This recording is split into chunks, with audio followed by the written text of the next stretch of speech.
Hello, guys. Good morning. Happy coffee talk. Coffee this morning is in this amazing mug with uh, the silhouette of the trees and what looks like the Northern Lights, which is on my bucket list.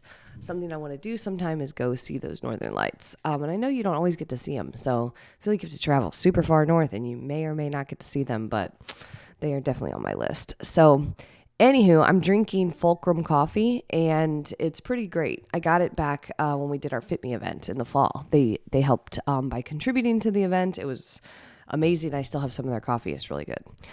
Before we dive into the coffee talk topic, I want to ask for your help. So today is Tuesday. Tomorrow night, I am leaving on a red-eye flight. I am flying to Houston, and then I will be participating this weekend in a fundraiser on Memorial Day. So it's actually not on Memorial Day. It's actually Friday to Saturday, but it's for Memorial Day. And this fundraiser is to raise money for two nonprofits that do work with military veterans and deployed military. So you guys know I'm a Navy veteran. My ex-husband is currently deployed, and I have many friends and connections in the military. And this particular fundraiser is really important because it's raising money for an organization that did work with my good friend Nick, who is a combat injured veteran. He stepped on an IED in Afghanistan. It blew off his leg below the knee and injured the other leg. And this organization, Sheepdog Impact Foundation, or Sheepdog Impact Assistance, actually did some work with him after he was in recovery, and they helped him climb Kilimanjaro along with a handful of other veterans who had been injured in combat. And so they've just done some incredible work. And I think that instead of just Memorial Day being about a day off or a barbecue, which that's been true for me too, guys, like it just is what it is. Sometimes we're like, oh, it's a holiday, like let's chill. I want to ask for your help. So I have a fundraising page to help raise money for that organization, and I would love if you would donate. So when I am going to Houston, what am I doing? It's this 24 WOD salute. So it's basically 24 workouts every hour. It's one workout every hour on the hour for 24 hours. And so again, it's kind of a physical challenge for everybody who participates. Some people will be just doing some of them. Some people will be doing all of them. I will be doing a modified version of all of them, which means that I know that like physically, I'm not probably capable of doing all of them as they're written, but I'll be staying awake for 24 hours and doing all of these workouts. So I need your help because I am not at my fundraising goal yet, and I would love for us to be able to do this together, even if you're not going to go to Houston with me and do all these workouts. If you could contribute, if you have $25, $50, $100, whatever you can contribute, I will put the link in the bio and the show notes and all the places. And I would love to do this with you, kind of like through you. And then, follow my story this weekend, Friday to Saturday, and you will see what we're up to. 24 WOD salutes this weekend for Memorial Day, and any help is appreciated. So let's talk coffee talk today. I don't know. I had a couple of different ideas of what I wanted to talk about today, but I wanted to just like kind of be honest about a few things, which is that this season of life is very different for me. I think that sometimes let's first talk like this. Do you identify as a people pleaser? Because I do. In fact, I would say that not only am I a people pleaser, but I want to be like a people achiever. What does that mean? Is like, I love to collect people. I also love to please people. I also love to like be validated by I've done the things inside of the setting, right? Like if it was school, I wanted to get an A. I wanted to be the leader of the class or whatever. That's been my personality since I was little. And so I've always had this desire to, one, collect people, and two, do things that either bring them along or make them happy or make them feel included. I love that.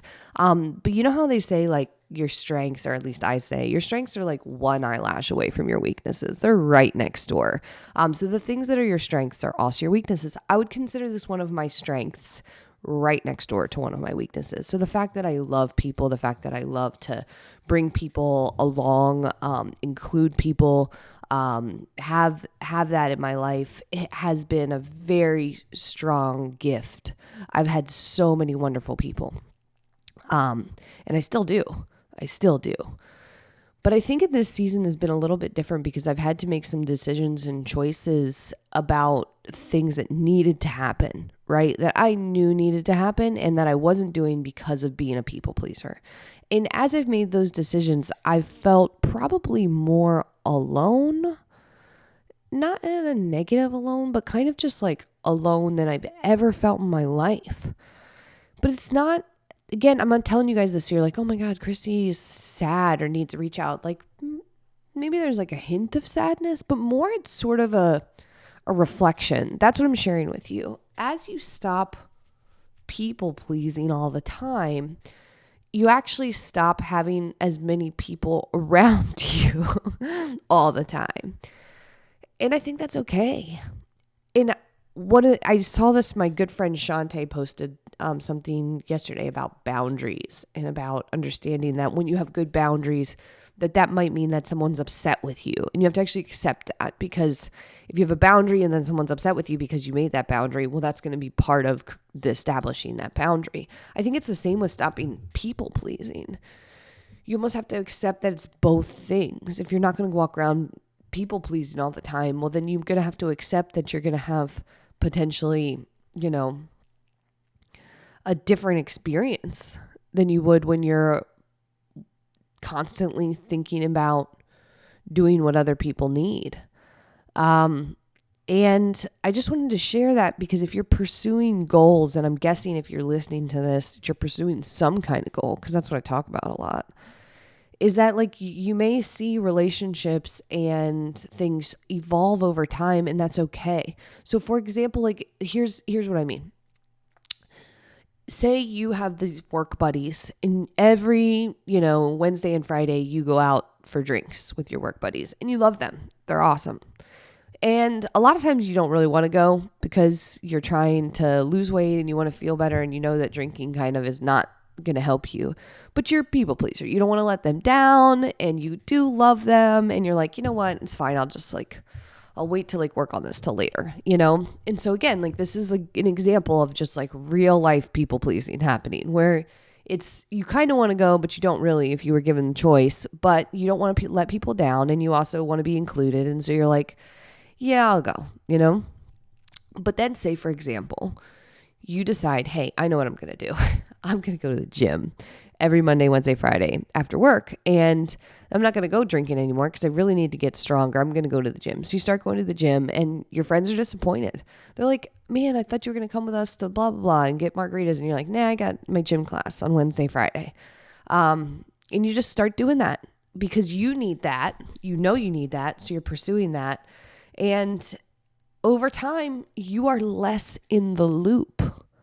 Those conversations with those people become, you're less involved in it. And yeah, they fill you in and stuff. Of course, they still love you and you love them, but it's different. And maybe you think, well, am I doing something wrong? Have I changed in a bad way? Am I too obsessed with my body now? Am I too focused on my goals? Am I not thinking about people? Kind of. But really, it's not that. It's not that all of a sudden you became a narcissist or self-obsessed. It's that for a long time you knew you needed to do that and you just didn't do it. And then you decided to do it, and it evolved your relationships. That's okay. That's the season that I'm in right now, and that's why I'm sharing this, because it doesn't always feel that great in it. Truth. Sometimes it feels good, but other times you're like, wait a minute. I thought everything was going to stay the same forever, but you said you didn't want things to stay the same. So they can't. And that includes people pleasing. That includes relationships that change. That includes meeting new people. Again, think about this example. Maybe over time you start to make friends at the gym. Those become the people that you spend time with because those are the people who are doing something similar to you. You have similar goals. You're working towards them. You see them at the gym with some kind of frequency. And so you're like, hey, do you guys want to go out to dinner after the workout thing? And everybody goes out to dinner. And now all of a sudden it's like you've got some new friends and it feels kind of weird because you're like, well, did I ditch my old friends? But it just evolved. You had to do the thing that you needed to do. And instead of just trying to please everyone else, you started to make changes. I mean, you can apply this in the physical sense. You can apply this financially. You can apply this towards like reprioritizing your family and relationships over other things that felt like a priority. All of a sudden things shift and you're like, wait a minute. Like, am I a different person? Am I like, is there something wrong? If, again, I don't know that maybe men do this, but I know that women do this. I know for 100% women self-analyze and wonder if they are screwed up in some kind of way. If they are making people sad, letting people down, have changed in some sort of negative way. And we self-analyze constantly. But here's the thing. If you are happy with what you're doing, you don't need to change anything. If you're not happy with it in some kind of way, or if it's not sustainable for you in some kind of way, then you have to make changes. If you are spending money that you don't have over and over again, that's not sustainable. It doesn't matter if it's like happy in this week, right? It doesn't matter.